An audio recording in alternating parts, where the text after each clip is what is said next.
Hello guys, welcome back to another Lumley trading video. In this one we're going to be going through Summit Therapeutics. So right now we're at $33 at the close on Friday. Now, from how I analyze stocks, this stock is extremely overbought and something I can start looking to trade a bit more short bias. So we're going to go through what we're looking at and how we're looking to trade it. So firstly, the normal trade plan is, and again, this is just in case we ever come back for retests on things like this, but the first hits of these deviations, you look to scalp, and this is the third and fourth deviations we look to trade. So the third is these green ones, and the fourth is these red ones. And what you can see is the first test, and again, this is just a 30-minute time frame, but the first test into here, you get a massive scalp pullback. So again, especially with options, you can get some great risk to rewards. So scalp pullback, and then we come into the fourth deviation. What happens? Again, the same range, scalp pullback, great trading opportunity. So that's the main trade we would normally look to get off of these, just in case they go parabolic and continue to fly. We always take the scalp trade opportunity, because that always provides a good setup. You can see you normally bounce deviation to deviation. So we go third deviation to second deviation, a great pullback trade. And in this case, we hit the third deviation, but we didn't get a retrace back to the third deviation as of now. So that's going to be main target as of now, because this is something I would be looking short bias on. And so I would be targeting as of right now, 26.10 to 24.43. Now these deviations will update daily. So coming into the open on Monday, these will push up slightly. So again, if you ever want to be asking for the updated levels, if you don't have standard deviation in your charts, join the Discord in the description. We have two Discords, either my own or Make Money Easy. Make Money Easy is a Discord I have just joined and become an analyst for. So again, I will have my own section in here called Lumley Trades. So if you want to come and join it, you can come and see the trades I'm taking. I'll be putting in my entries and exits. And again, there is a lot of knowledge and information you can get from this Discord. A lot of information to access, so definitely join it, again, in the description. But as we carry on, something we are looking short bias on.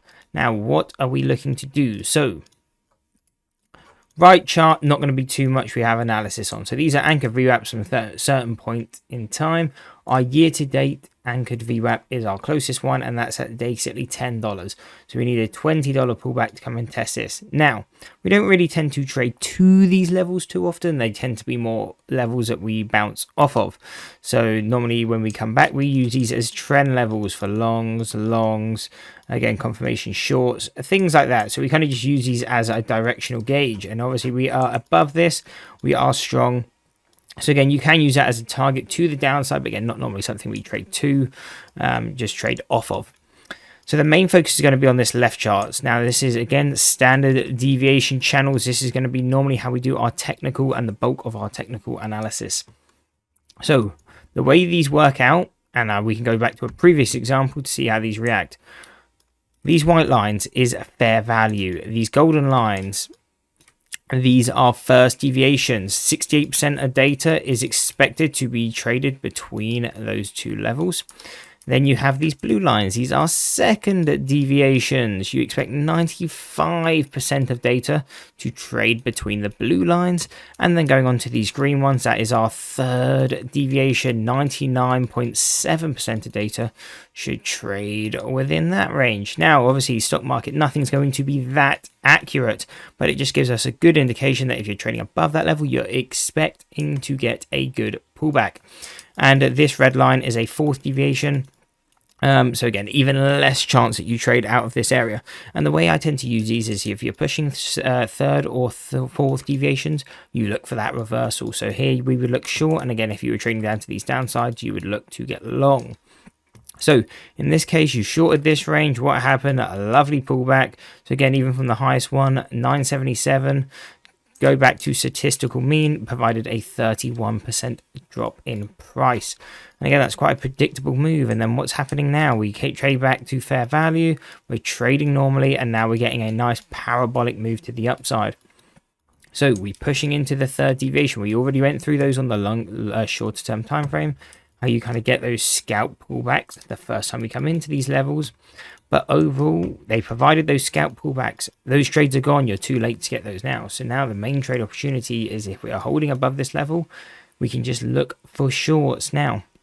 You're always going to take on a lot of risk if you're just trying to short the shares, unless you're hedging. So there's two ways we look to trade these, either with just outright puts, or you short the shares and you buy calls to define your risk. Because no matter what, however we trade this, these stocks can go parabolic, and the odd time they will just continue to run. And obviously those will be our losing trades when you get them. But it's all about not blowing an account on those trades. In a case like SMMT, it is a hard to borrow stock, so you're probably not going to be able to borrow the shares. So we're not looking to short the shares and buy the calls, because we're not going to be able to. So instead we can look at the option chain, and what we can see is the options aren't too badly priced, to be honest. Going out to a $30 put, $30 strike put is going to be $170, or roughly was $170 near the close. Now, that's not too bad, because the kind of pullbacks we would be looking at would be quite large. Again, your first target is going to be $26, so that would be $400 in the money on the auction, and you're only going to pay roughly around 170 for them. So in that sense, already a great risk to reward, even if you let the auction expire worthless.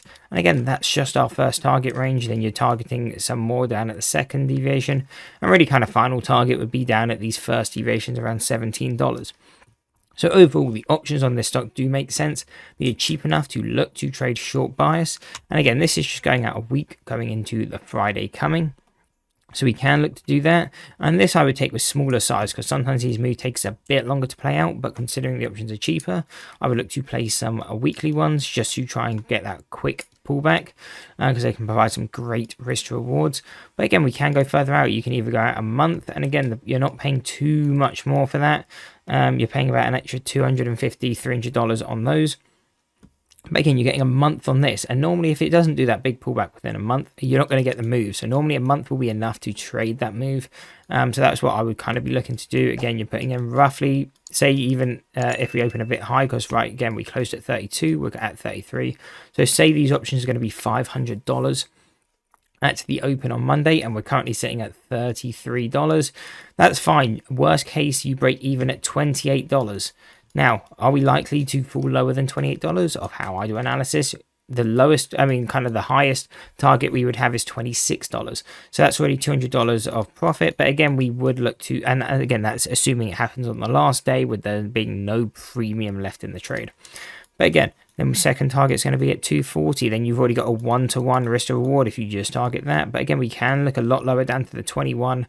And really, overall, you can expect to kind of fill this gap in time. You tend to see this time and time again with these therapeutic companies. But again, just to be more on the risk adverse side, you take some targets down at the third deviations, and take some more down at the second.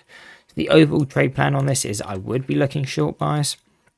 But again, it's all about managing the risks. So for this, I would just be looking to trade outright puts if it's something I'm looking to short. And again, targeting third deviations first at $26 to $24. Then having a second TP at $20 to $21.50. And that's where I'd be looking at to be out of the bulk of the trade. Really out of there would be the main range to be out of. And again, if you want to target one lower and you maybe want to run a bit of profits, $15.80 to around $17.25 would be kind of that final range we'd be looking at to short down to. So I hope you enjoyed the breakdown. Hope to see you next one. And that's it. Peace.